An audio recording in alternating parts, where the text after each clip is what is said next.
Depuis le phare, à l'extrême est de la Martinique, le panorama est exceptionnel. Construit en 1862, il domine les baies du Trésor et du Galion. Nous sommes sur la presqu'île de la Caravelle.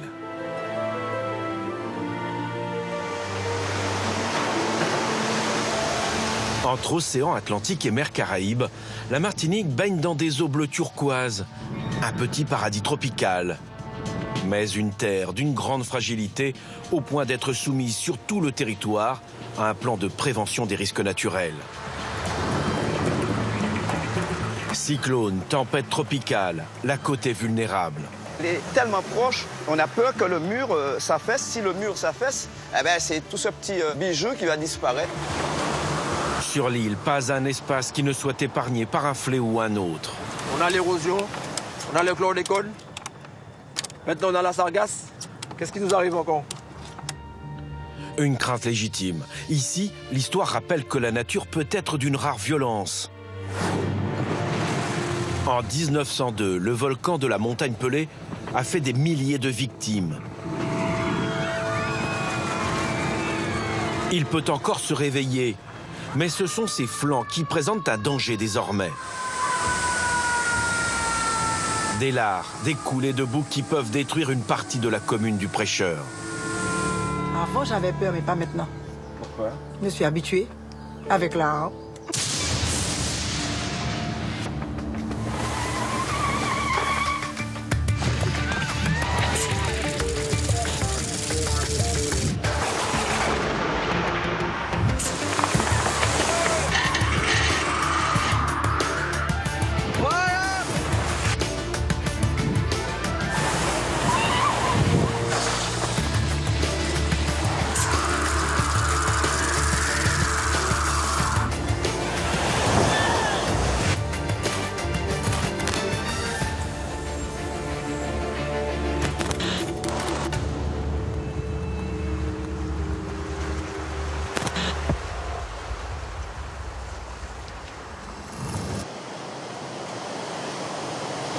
L'île de la Martinique est située à plus de 7000 km de Paris, au milieu de l'arc des Petites Antilles et au sud de la Guadeloupe.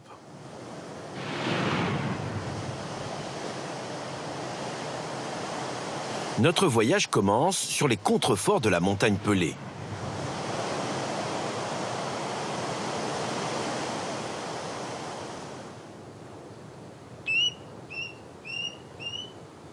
Accroché au sommet de la colline, l'Observatoire de sismologie et de vulcanologie. Depuis 1935, il est la tour de contrôle, la vigie, où l'on scrute les moindres soubresauts de l'île et de son volcan. D'ici, nous avons une vue exceptionnelle sur la montagne Pelée. C'est l'un des plus beaux panoramas de l'île. Aujourd'hui, c'est dommage. Elle est cachée derrière les nuages. Bon, il ne faut pas oublier que c'est un volcan actif qui peut rentrer en éruption d'ici quelques mois, quelques années, voire quelques siècles. Donc elle est sous haute surveillance. Mais pour le moment, ce qui nous interpelle le plus, c'est ce qui se passe là-bas, derrière le Petit Morne. Vous avez la rivière du Prêcheur et à l'extrémité, à la pointe, le bourg du Prêcheur. L'inquiétude d'Anne-Marie se situe au pied de la Montagne Pelée. La menace plane sur ces maisons situées à l'embouchure de la rivière. Vue d'hélicoptère, la rivière paraît bien calme, mais les scientifiques savent qu'à tout moment, elle peut se déchaîner.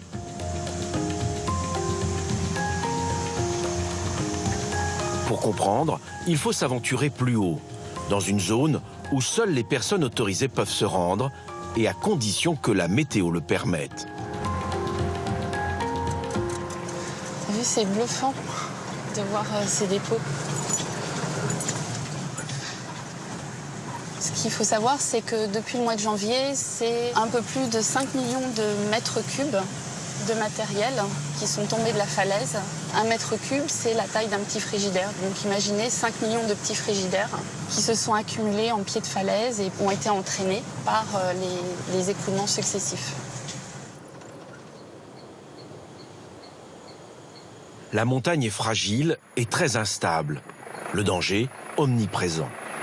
À chaque instant, un pan du volcan peut, comme ici, s'affaisser et provoquer des lares, des coulées de boue qui charrient tout sur leur passage.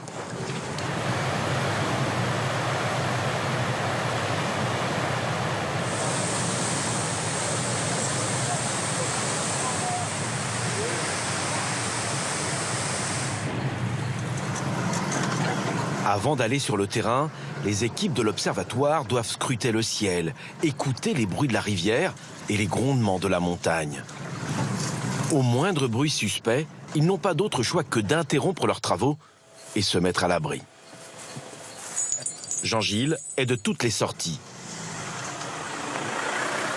Technicien et enfant du pays, il est celui qui connaît le mieux cette zone. Il ne faut pas qu'on oublie de prendre les boules de peinture. Avec l'érosion à la base liée aux lares successifs, en fait, on a de plus en plus d'éboulements, de glissements des berges. Donc c'est vrai que si on s'en approche pour faire des observations, il vaut mieux être équipé. Donc c'est sûr qu'un casque, c'est peu de choses pour nous protéger, mais c'est déjà ça si on prend un petit caillou sur la tête. Sachant qu'il peut y avoir des blocs plus importants. Donc de toute façon, il faut faire très très attention lorsqu'on s'en approche. Sécurité exige. Avec les années, le chemin forestier devient plus étroit, plus difficile par endroits. Alors, en 2010, c'est passé jusqu'ici. Où ça? Ici. C'est-à-dire, qu'est-ce qui s'est passé? Le lard est arrivé jusqu'ici.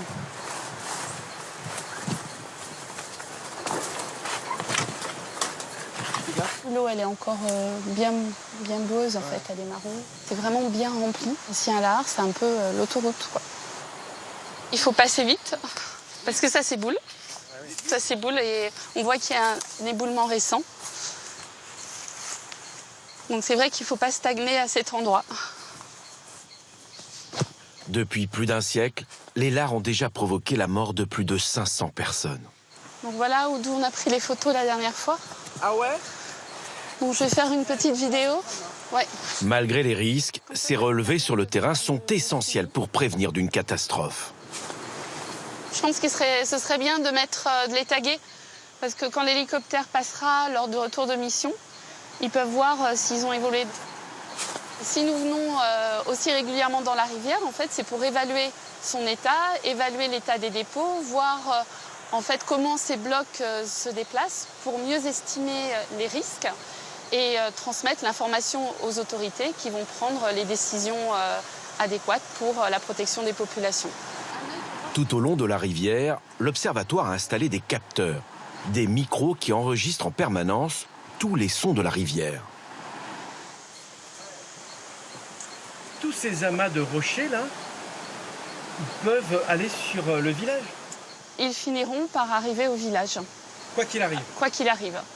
Donc la grande question, c'est quand. Donc on est incapable malheureusement de le dire. Tout ce qu'on peut faire, c'est surveiller l'évolution du lit de la rivière. Mais un jour ou l'autre, ils finiront par arriver en bas. Et tous ces gros rochers, en fait, viennent de beaucoup plus haut. Donc ils sont tombés de la falaise sans père, qui est située à peu près par rapport à ici, à environ 5 km. Au fil des mois, au fil des lares, ces gros rochers se sont déplacés et progressivement se sont rapprochés du bourg. Moi, quand je vois tous ces dépôts et ces blocs, on est à 3 km du bourg. Là, on a du matériel qui peut être facilement remobilisé et c'est 7 minutes pour arriver au pont. Ça va faire un bouchon. Tu as vu ce tronc d'arbre qui a été emmené jusqu'ici? Ça fait un bouchon. Il va stopper les blocs qui descendent. Les lares les plus lents vont à peu près à 6-7 km/h, ce qui est déjà beaucoup, puisque un être humain qui marche normalement, la vitesse est 5 km/h. Donc 6-7 km/h, il faut déjà courir un petit peu.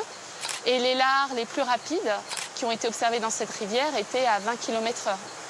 Donc c'est pour ça qu'on dit aux personnes, surtout si vous entendez dire qu'un lard est en cours, vous n'allez surtout pas voir, vous n'allez pas sur le pont de la rivière, parce qu'un lard, on ne peut pas s'en échapper. Cela fait moins de 2 heures qu'ils auscultent la rivière et les conditions changent très vite. Elle était complètement limpide la semaine dernière. Et tu vois, donc là, c'est... Quand c'est comme ça, vaut mieux éviter de s'aventurer là-dedans. Là, il faut surtout pas aller dans la rivière. Ouais, inutilement, c'est pour nous. Et là, tu vois, je trouve que le débit, il est très important. alors qu'il a quasiment pas plu depuis 48 heures. Regarde, les nuages, là, ils sont descendus. On voit plus du tout le sommet. Ouais. Et j'ai l'impression qu'il pleut déjà un petit peu là-bas. Tu vois, il y a une espèce de crachin. Donc, ouais, vaut mieux pas rester là. Ouais, vu le temps. Hein. Ouais, moi, je pense qu'il faut faire demi-tour et... Ouais. Allez. Okay. Bon, bah, on y va. La pluie, une inquiétude permanente pour l'équipe. On peut s'attendre à ce que, avec les changements climatiques, à ce que les processus d'érosion s'amplifient, à avoir plus d'éboulements. Et à partir du moment où il y a des éboulements, il y a du matériel disponible pour être remobilisé en lahar. Juste à l'embouchure, la commune du Prêcheur. Et un peu plus haut, le long de la rivière, la cité Coquette. En 2018, à la saison des pluies, les alertes étaient quasi permanentes. Les habitants ne dormaient plus, surtout les propriétaires des maisons les plus proches de la rivière, comme Janie Carbetti. Elle vit depuis plus de 30 ans dans cette résidence, très proche du cours d'eau. C'est ma petite cuisine dehors quand je fais mon repas. Dehors, je ne salis pas chez moi. Et alors la cuisine, c'est toujours dehors? Dehors, je fais ma cuisine dehors. Tous les jours? Tous les jours. Vraiment, c'est la cuisine principale en fait. Voilà, c'est là que je fais mon repas et on mange dedans. Ce jour-là, elle reçoit une délégation un peu spéciale. Emmenée par Antoine Petitjean, l'architecte, elle arrive de métropole pour une mission inédite. Écouter les populations les plus vulnérables pour mieux préparer leur déménagement. Moi, ce qui est vraiment particulier dans ce projet, c'est de se dire qu'on ne va pas simplement répondre au risque, se mettre à l'abri. On va essayer de faire en sorte que le fait de se mettre à l'abri nous permette de mettre en place une logique vraiment durable d'aménagement. C'est-à-dire que non seulement on va se mettre en sécurité, mais en plus, on va être extrêmement bon du point de vue du développement durable et on va pouvoir être aussi un modèle d'installation sur le territoire. En ça, c'est assez pionnier, ouais. On a demandé au maire qu'on puisse faire des trucs ici. Une délocalisation en douceur sur les hauteurs de la commune. Qu'est-ce qui serait le plus difficile? De partir? Ouais. Mais oui, de laisser chez moi et de partir, ça va me rendre malade. Hein? Ah oui, ça c'est sûr. Et vous n'avez pas peur de rester ici? Non, j'ai pas peur. Avant, j'avais peur, mais pas maintenant. Pourquoi? Je me suis habituée avec l'art.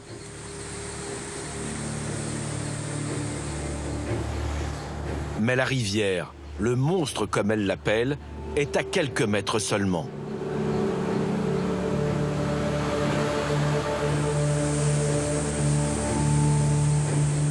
Je dors pas quand il pleut.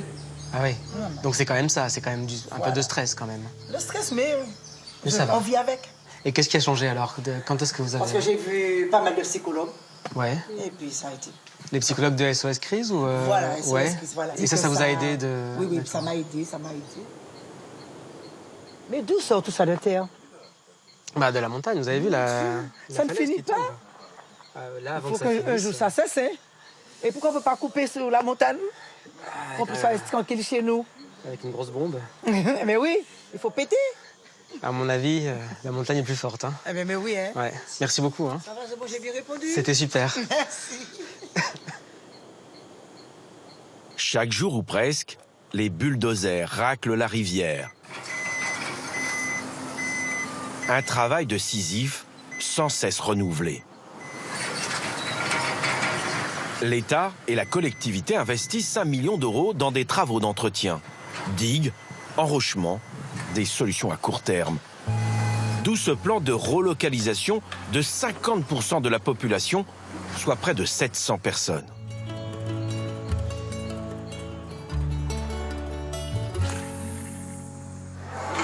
Le soir même, l'équipe d'Antoine Petitjean, l'architecte, rencontre des dizaines d'habitants.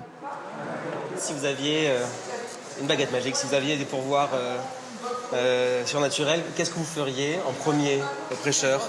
Réparer la rivière. Réparer la rivière? Récupérer le doigt sur la rivière. C'est le maire qui a pris l'initiative de cette grande concertation. Un référendum local.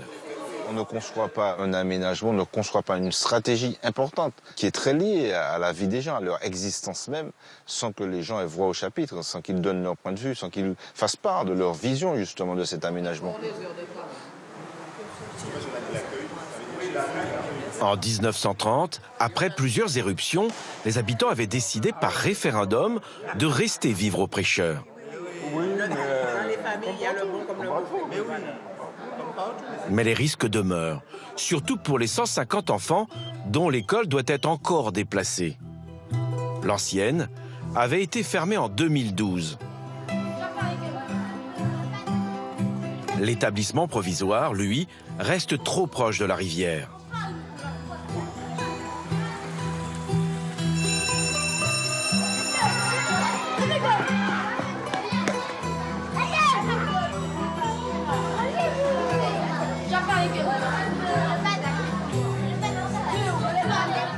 Avec son équipe, Antoine Petitjean veut rencontrer les enfants comme les instituteurs pour imaginer leur future école.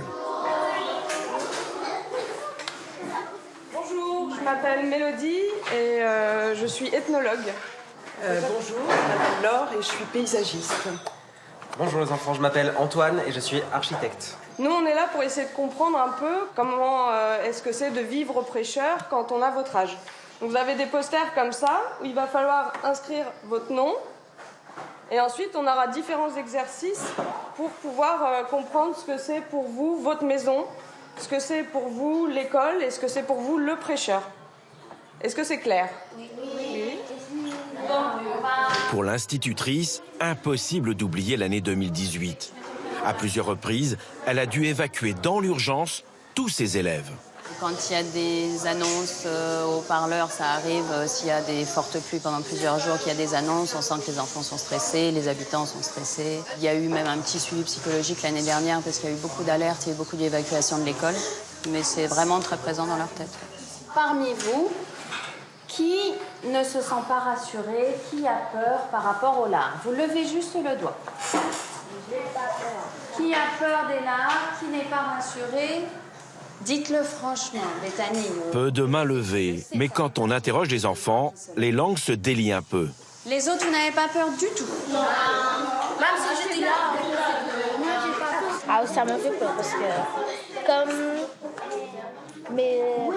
ma famille habite tout en bas, j'ai peur que ça les emporte. Saisir à hauteur d'enfant la réalité quotidienne aux prêcheurs. Non mais là, il faut expliquer un peu comment est-ce qu'elle est la maison.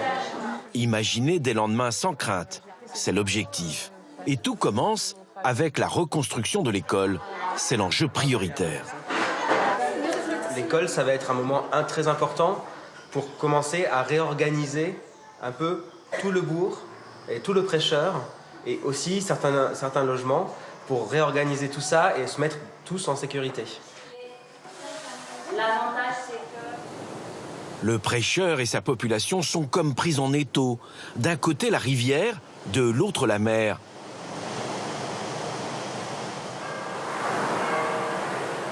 Et la houle, qui parfois emporte les terres avec elle. À 57 ans, Jean-Guy Gabriel n'a jamais quitté la commune. Ancien marin-pêcheur, il emmène désormais des touristes découvrir ce qu'il appelle son petit jardin d'Éden. Un jardin qui change à vue d'œil. Alors je vais vous montrer le quartier Charmeuse, où l'érosion a été quelque chose de phénoménal, mais très grave. Voir là où était la mer il y a une trentaine d'années, et aujourd'hui, là où elle se trouve. La mer a gagné plus de 70 mètres sur cette zone. On estime qu'ici, c'est là où commence la plage. Un recul impressionnant. Aux prêcheurs, l'urbanisation se concentre en grande partie sur le littoral. Alors, notre maison, la maison où je suis né, se trouvait juste après ce guet. Cette maison était juste devant, en partant de la route. Alors, elle doit se trouver juste là où on est. Il y a encore des vestiges, des murs. Lorsqu'on regarde, il y a encore des murs posés au fond. Malgré des digues, des enrochements, la mer gagne du terrain inexorablement. Elle grignote mètre après mètre le village. Les gens, lorsqu'on leur disait que la mer gagnait, ils ne voyaient pas tellement l'importance, puisqu'elle était tellement loin. Mais aujourd'hui, elle est tellement proche des maisons. Et c'est là où les gens commencent à s'inquiéter, on commence à parler d'érosion.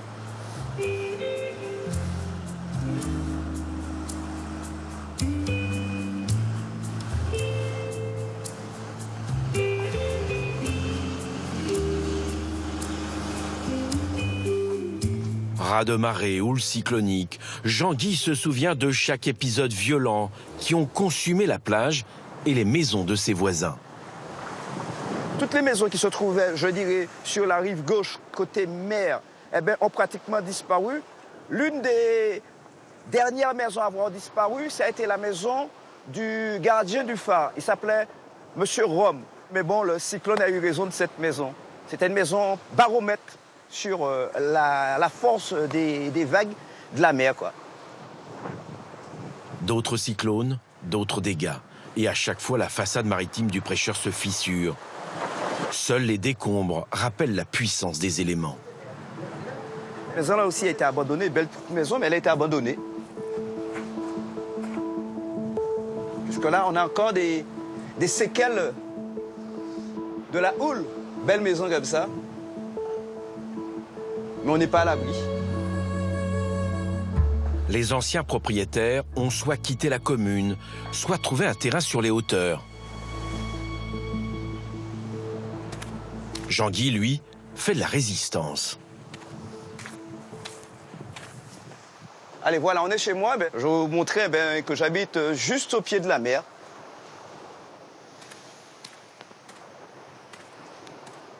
La mer qui était très, très, très loin. Aujourd'hui, c'est ma voisine, je dirais ma voisine la plus proche. Je suis à l'aplomb de la mer. Alors, il y avait une protection, mais la mer a tellement gagné, ça a enlevé toutes ces pierres. Aujourd'hui, j'ai l'eau juste au pied du mur. On commence déjà à penser au repli, parce qu'elle est tellement proche et on a peur que le mur s'affaisse. Si le mur s'affaisse, c'est tout ce petit bijou qui va disparaître. Mais il faudra trouver une maison, un endroit pour, sur les hauteurs pour être relogé. Mais ça, c'est en vue. Le nord de l'île n'est pas épargné par les colères de la nature. Il suffit de continuer la route qui longe le littoral. Saint-Pierre et ses 4500 habitants. Saint-Pierre, l'ancienne capitale de l'île de la Martinique. Une ville meurtrie et rayée de la carte en 1902.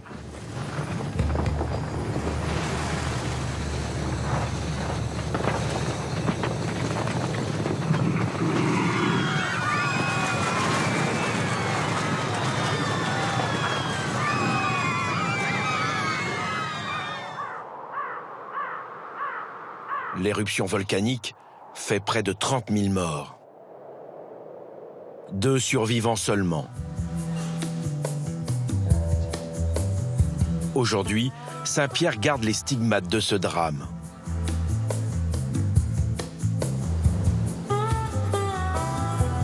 La ville renaît de ses cendres, mais les menaces restent bien présentes.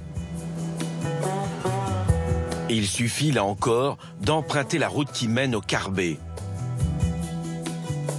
Notre guide, c'est Pascal Safache, un scientifique et un lanceur d'alerte. Depuis 1999, il ausculte l'île et les fléaux qui la rongent. En fait, ici, on est sur la plage sur laquelle Christophe Colomb a débarqué. Et il faut s'imaginer en fait que cette plage, à l'époque, avait 300, 400 mètres de large, hein, si on se réfère au texte ancien. Alors aujourd'hui, on voit bien qu'on est sur un petit cordon qui fait 25 mètres en fait. Hein. Donc l'érosion côtière, de toute façon, est manifeste.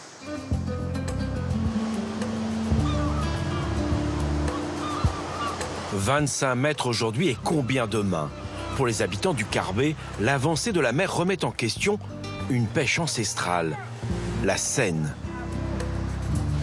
Cette pêche solidaire où toutes les prises sont partagées. Avec la plage qui disparaît et le poisson qui se fait de plus en plus rare en bord de mer, la Seine pourrait n'être bientôt qu'un lointain souvenir.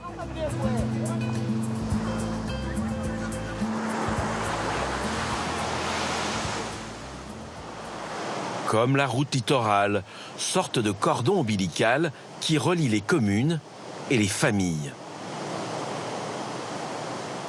On est sur la route nationale 2, route qui relie le Prêcheur à Fort-de-France.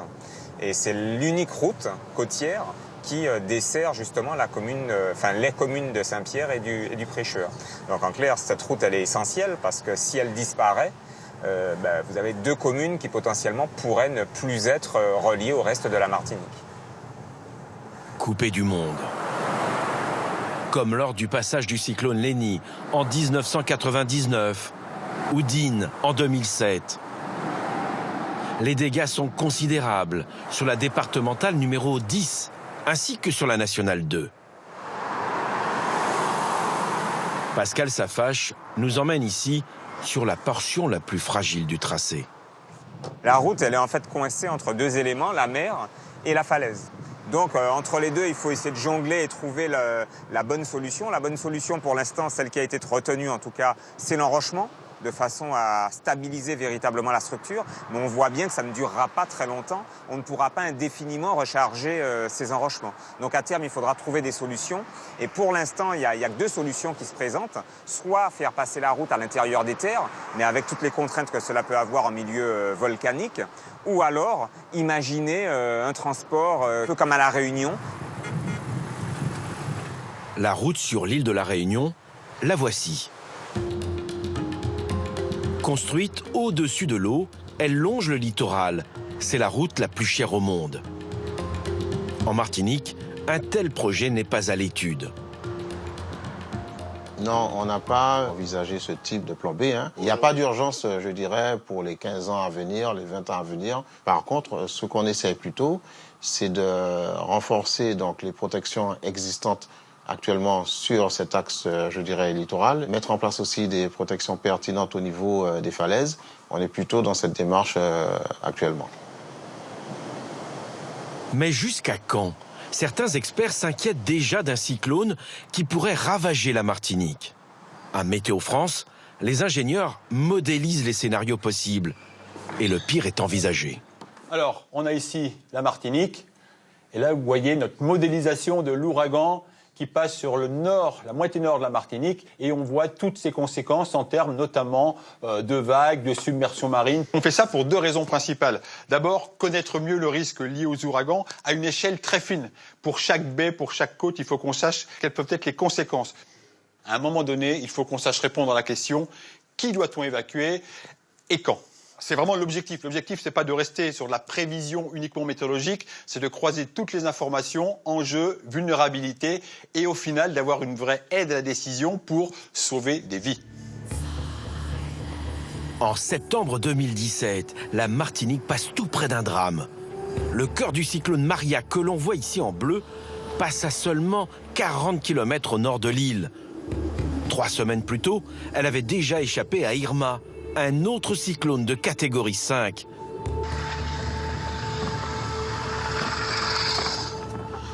De quoi inquiéter les assureurs.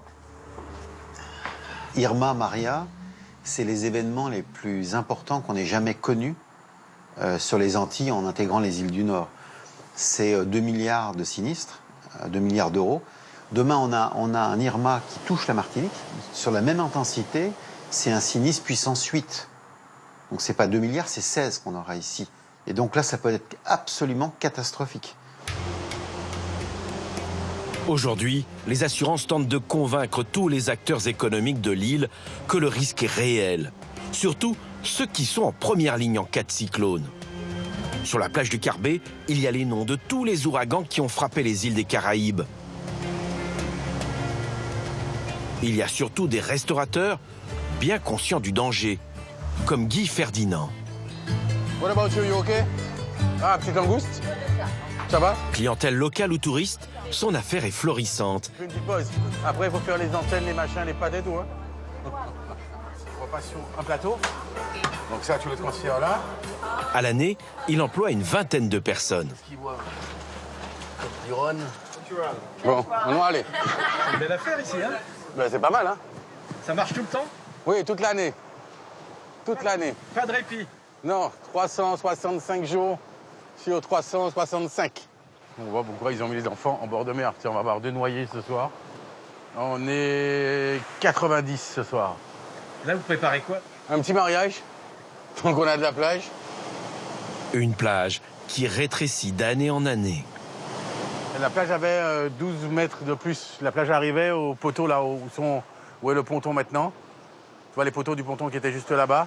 Donc il y a 13 ans, on avait à peu près 12 mètres de plus. On a perdu 1 mètre par an. Donc oui, effectivement, on risque de perdre notre plage. Il n'y a aucun restaurant de bord de mer qui soit assuré. Aucun. Enfin, nous, on est habitués. Donc en cas de fort vent, cyclone, etc., on démonte. Et vous êtes prêt à payer plus cher votre prime d'assurance? On est prêt à payer le prix que l'assurance demande. Quand on assure une voiture, on te dit voilà, c'est tant par mois, on paye le prix qu'on te demande. Donc pour nous, c'est pas un problème de tarif, c'est un problème de garantie. Jusqu'à quelle garantie ils sont prêts à aller? Ce qui est quand même hallucinant, c'est que l'outil de travail n'est pas assurable. Et à terme, vous avez peur pour votre exploitation? On va anticiper l'érosion et puis on va regarder si jamais on peut passer en flottant. Je pense pas qu'on aura le choix. Le changement, on va pas pouvoir aller contre. On est directement ouvert sur la mer, donc chaque année on perd du terrain, donc ça va pas changer ou ça va pas s'inverser. Donc nous, on a déjà anticipé, on va passer de l'autre côté parce que à terme, on n'aura plus de plage. Bon, là c'est bien. Guy Ferdinand profite de son petit paradis. Tout comme ces mariés qui se disent oui pour le meilleur et pour le pire. À l'image de cette côte sous le vent, la façade des Caraïbes est partout soumise à l'érosion.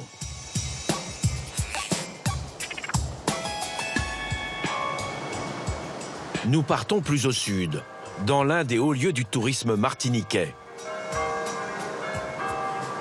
La commune du Diamant et au large, son rocher légendaire. Un lieu surveillé depuis près de 20 ans par Pascal Safache, le géographe qui ne veut rien lâcher. Alors là, il y a quand même quelque chose qui est vraiment très intéressant, c'est de voir cet enrochement en fait. Un enrochement qui a été réalisé pour protéger bien entendu l'habitation qui est juste à l'arrière. Mais on s'aperçoit en fait que ces enrochements, ils ne sont pas du tout réalisés dans de bonnes conditions puisque les blocs ne sont pas soudés les uns avec les autres. Et on sent bien que c'est un rôle plus psychologique que véritablement un rôle efficient en termes de protection. Digues, murs en béton, enrochements réalisés le plus souvent dans l'urgence par des propriétaires qui veulent se protéger à tout prix. Des remparts dérisoires face à la houle cyclonique qui frappe régulièrement cette plage. On a un escalier qui devait déboucher il y a quelques années sur une plage relativement importante. On a 2,50 mètres de plage et tout de suite on a la mer, ce qui prouve bien que l'érosion est à l'œuvre et d'ici quelques années, cette zone va totalement disparaître. À qui la faute? Le dérèglement climatique n'est pas le seul en cause. Pascal nous emmène sur l'une des plus belles plages de Martinique.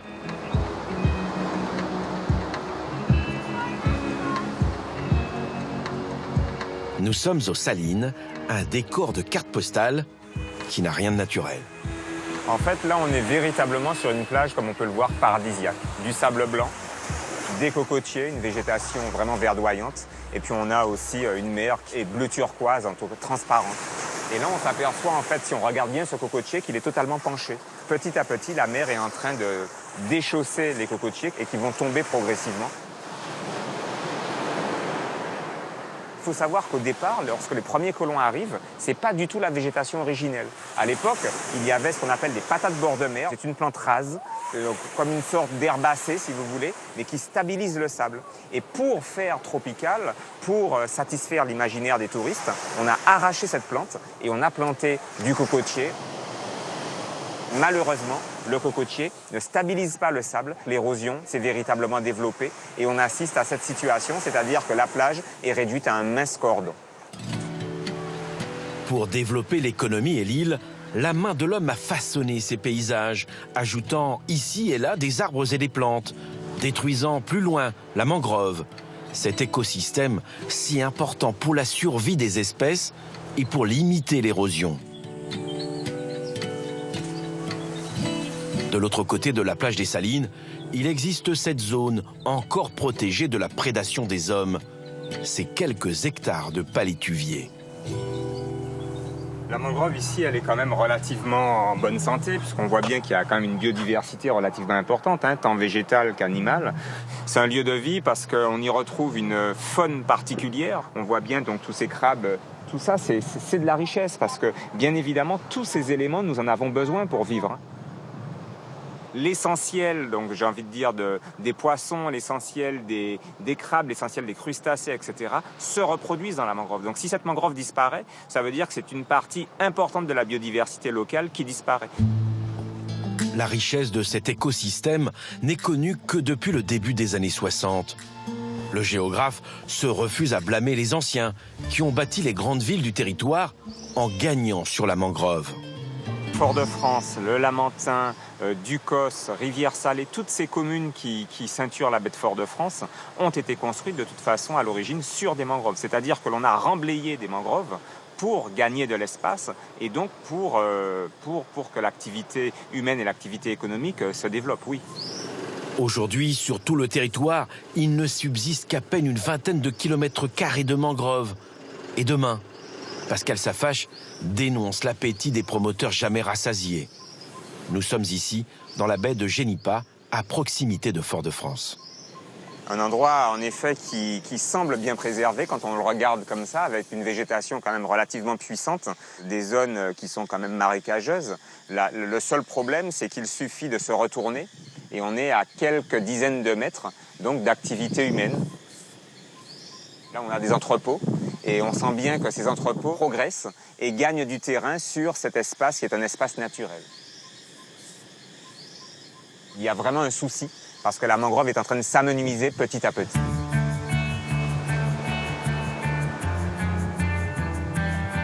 Pour limiter la casse, il faut une vraie prise de conscience. Pour que jeunes et moins jeunes préservent à tout prix ce patrimoine naturel. Entre mer cristalline et forêt de mangrove, le Cap Salomon. C'est ici que l'association Le Carbet des Sciences organise des sorties scolaires.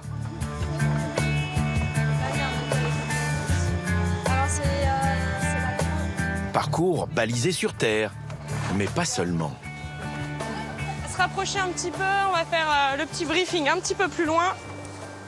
Donc là, du coup, est-ce que vous avez vu les rochers qu'il y a autour de nous, là? Ça, c'est des roches volcaniques. Et en fait, il y en a partout dans l'eau. Ce qu'on va faire, c'est qu'on va aller dans l'eau, on va avancer avec... on aura les roches sur notre main droite. Ils savent ici que la Martinique est quand même en première ligne sur le changement climatique. Je suis pas sûre qu'il y ait encore une vraie prise de conscience. Il y a bien sûr une partie de la population qui est consciente de ça. Mais on n'a pas assez d'adhésion là pour l'instant. C'est inquiétant parce qu'on est sur une île où on vit quand même sur le bord de l'eau, plus que sur l'intérieur des terres. Certains plongent pour la première fois et découvrent leurs premiers coraux. C'est le Conservatoire du littoral qui a mis en place ce sentier sous-marin. On dirait des pierres, mais c'est des êtres vivants. En fait, les coraux, c'est des colonies de petits animaux. Quand on regarde un squelette de corail mort, on voit il y a plein de petits trous. Dans chaque petit trou, il y avait un animal qui vivait dedans. Et c'est eux qui construisent ces grandes barrières. C'est vraiment de la construction vivante, c'est de la bioconstruction.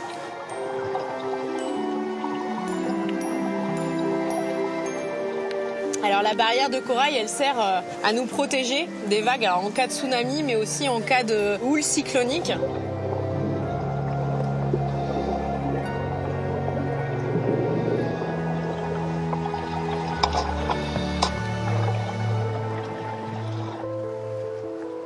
C'était assez bien. Alors il y avait des poissons, des coraux, des oursins. C'était très beau. Un nouveau monde pour ces jeunes qui n'imaginent pas à quel point la barrière de corail souffre. Un stress qui ira crescendo avec la hausse des températures prévues par les scientifiques. Sur 200 km², les fonds sous-marins étalent leurs plus belles couleurs. Mais à certains endroits, ils se dégradent. Et l'homme n'y est pas étranger. La pollution accélère leur agonie. Les poissons sont également touchés au point que les autorités interdisent certaines zones à la pêche.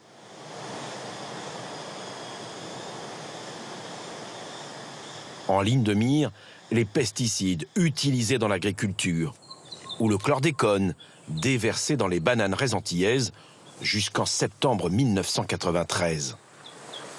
C'est l'autre combat de Pascal Safache. Alors, comme on peut le voir, en fait, les régimes de bananes sont protégés par des sacs en plastique. Enfin, l'idée, c'est véritablement de les protéger contre les insectes. Le chlordécone a été utilisé pendant des décennies et suite au scandale qui en a résulté, de nos jours, on n'utilise véritablement plus de chlordécone. Donc ça, c'est une bonne nouvelle. Le seul inconvénient, c'est que la molécule de chlordécone étant particulièrement résistante et persistante, elle a pollué les sols. Parce qu'il faut bien comprendre que tout ce que vous voyez là, pendant des décennies, ça a été pollué. Des sols pollués pour les 600 prochaines années au moins. Le rivage n'est pas épargné. Pour l'expert antillais, ce scandale sanitaire aurait pu être évité, car la banane n'a rien de bon pour la Martinique. Les bananiers sont extrêmement fragiles. Ce qu'il faut bien comprendre, c'est que le bananier, c'est une herbe géante. Et il est évident que dès que le vent souffle un petit peu plus fort qu'à l'accoutumée, le bananier peut être couché à minima, voire totalement déraciné, arraché. L'idée aurait été justement d'avoir les mêmes bananiers qu'à Cuba, c'est-à-dire que ce sont des bananiers qui ont une taille beaucoup plus réduite et donc qui offrent beaucoup moins de prise au vent, qui sont beaucoup moins sujets au déracinement. Pourquoi on ne le fait pas ici alors? Je pense, alors c'est peut-être parce que je suis médisant, mais les bananiers sont quand même largement subventionnés en Martinique. Et même lorsqu'il y a des ouragans, de toute façon la production, elle est systématiquement aidée et subventionnée. Ces images tournées au lendemain d'une violente tempête montrent à quel point les plantations sont fragiles. Sans aides européennes, cette filière serait exsangue.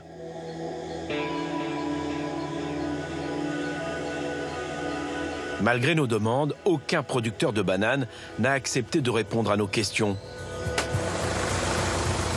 Il faut dire qu'en 2009, nous avions rencontré leur président. Voici ce qu'il nous disait sur le bouleversement du climat. Parce que tu vas trouver ça à la Martinique, des gens qui vont te dire que le réchauffement climatique est très sensible ici. Moi, j'en connais quelques-uns qui ont un réchauffement du cerveau, par contre. Ça n'est pas obligatoirement lié au réchauffement climatique. Mais on s'est aperçu qu'il y en avait quelques-uns qui avaient un sérieux réchauffement du cerveau depuis quelques temps. Le déni, alors qu'aujourd'hui, l'immense majorité des experts mondiaux n'ont plus le moindre doute sur l'urgence climatique. La Martinique est l'une des cibles les plus touchées. Rien n'épargne cette île de 400 000 habitants où les fléaux se multiplient. Comme ce nouveau phénomène qui assombrit ces eaux turquoises. Nous sommes au large de la commune du François, sur la façade atlantique.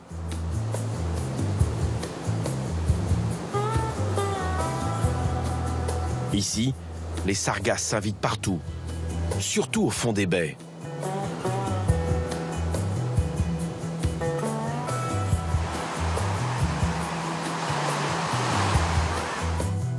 Jean-Philippe Maréchal surveille la trajectoire de ces algues qui viennent pourrir sur les plages.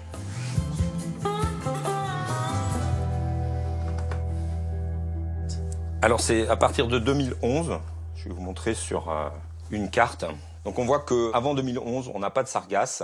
En 2011, le phénomène apparaît, puis s'amplifie à partir de 2014 avec une situation exceptionnelle en 2018 en termes de densité et de biomasse d'algues. Ces algues sont piégées dans une grande boucle circulaire dans l'Atlantique central équatorial, une grande boucle dans laquelle elles rencontrent toutes les conditions favorables à leur croissance. Le phénomène s'amplifie depuis le début et apparemment les algues rencontrent toutes les conditions favorables à leur croissance, donc ce phénomène ne va pas disparaître comme il est apparu en fait. En Martinique, on se protège comme on peut. Ici à Capest, les propriétaires les plus riches déploient d'immenses filets pour empêcher les sargasses de débarquer sur leur plage ou dans la baie. Le barrage doit s'étirer sur plus de 2 km de long. Un coût élevé, près de 400 000 €. Les filets sont en plastique, lestés de lourdes barres de fer. Ils doivent, en cas de forte houle, maintenir le dispositif en place. Une protection qui paraît dérisoire face à l'ampleur de l'invasion.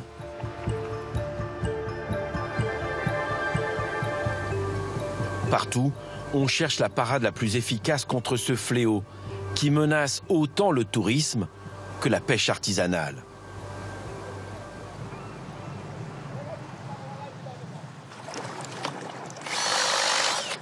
Au Vauclin, après 21 ans à relever nasses et filets, Stéphane Béraud, le marin-pêcheur, a décidé d'expérimenter un système plus artisanal et plus écologique. On a l'érosion, on a le chlordécone, maintenant on a la sargasse. Qu'est-ce qui nous arrive encore? Donc on ne sait pas ce qui nous attend. Donc c'est une lutte incessante. Voilà. Et encore une fois, c'est le marin-pêcheur et les usagers de la mer qui vont encore trinquer. Donc l'idéal, ce serait de créer une zone de ramassage spéciale. On essaie de trouver une solution, on va voir ce que ça va donner. Mais il faut y croire, on y croit. Et vous êtes que tous les deux là? Ouais. Aujourd'hui, non, nous étions 4 ce matin, mais aujourd'hui c'est vendredi. Ouais. C'est le carnaval en Martinique. Faut bouger, le carnaval c'est ça. Hein?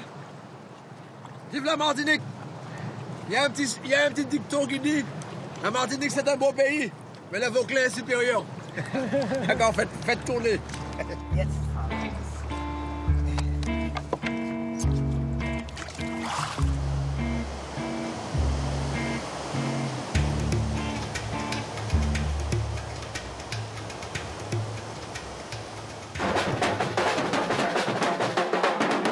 Pendant plusieurs jours, la Martinique vit au son des rythmes tropicaux.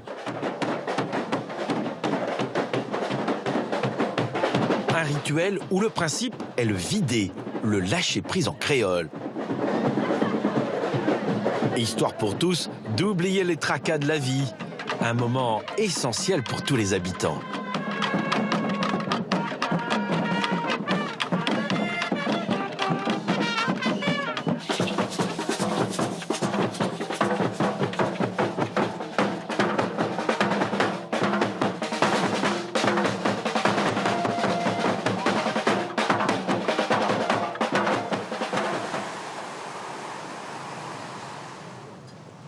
Le lendemain, retour sur la plage du Vauclin. La magie du carnaval paraît bien loin. Les sargasses n'offrent aucun répit à Stéphane ou aux volontaires des Brigades Vertes.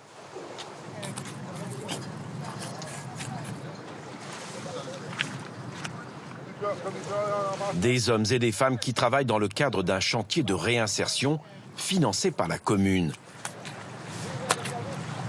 Un travail au long cours, car rien ne laisse penser que les sargasses vont aller s'échouer ailleurs qu'aux Antilles. Un peu plus loin, sur le port de pêche du Vauclin, le plus important de Martinique, l'activité est réduite depuis plusieurs années. Nous avons un ancien, ça c'est une pièce maîtresse normalement de ce port de pêche. C'est un ancien.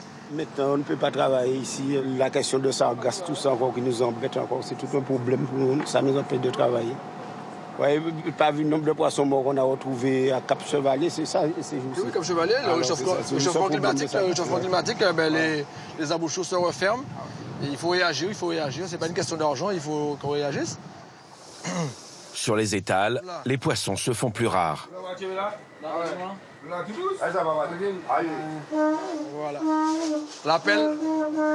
L'appel des clients. Direct, mais voilà. Voilà, c'est la vente directe, producteur au consommateur. Donc, il y avait plus de poissons avant? Oui, regardez, il n'y a que des déchets là. Avant, il y avait nettement plus de poissons avant.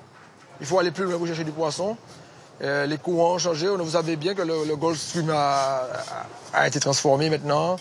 Et là, nous avons une droite coryphène. Vous avez sûrement une droite coryphène de chez nous. Stéphane est du genre optimiste. Pour lui, dans les sargasses, il y a aussi du positif. Les sargasses, c'est une manne venue du ciel. que l'homme ne sait pas encore exploiter. Parce que lorsque vous avez des sargasses sur l'eau, vous avez quoi? Une nurserie. Vous avez des alevins, vous avez des planctons, vous avez des bancs de thon, des bancs de dorade. On ne peut pas estimer le nombre de poissons que nous avons sous une nappe de sargasses. Mais l'ennemi de la sargasse, c'est l'homme. Le marin-pêcheur sait aussi qu'une fois échoués sur la plage, les sargasses laissent échapper des gaz toxiques et provoquent des problèmes de santé pour les populations les plus fragiles. D'où ce projet de barrage qu'il veut absolument mettre au point. C'est un petit coin de paradis. C'est notre petit coin de paradis. Combien de temps que ça va durer, on ne sait pas. Mais pour le moment là, c'est mon petit coin de paradis. J'en ai fait mon atelier. J'ai eu l'idée de me mettre sous la plage, à même la mer. Donc s'il y a une intervention à faire, si le barrage a un souci, je suis juste à côté. Et on fait vivre le quartier aussi, quoi. J'ai tenu à ce que ce soit une histoire de famille. C'est une histoire de famille. C'est vraiment une histoire de famille autour du bambou parce que nous souffrons tous de la sargasse. L'effet papillon. Pour Stéphane, lorsque la Martinique souffre, c'est toute la France qui est malade. Et l'État doit être à son chevet, dit-il, pour trouver des solutions pour que ce territoire s'adapte au mieux aux défis de demain. L'île pourrait alors servir de modèle à d'autres régions françaises ou pourquoi pas à d'autres îles des Caraïbes.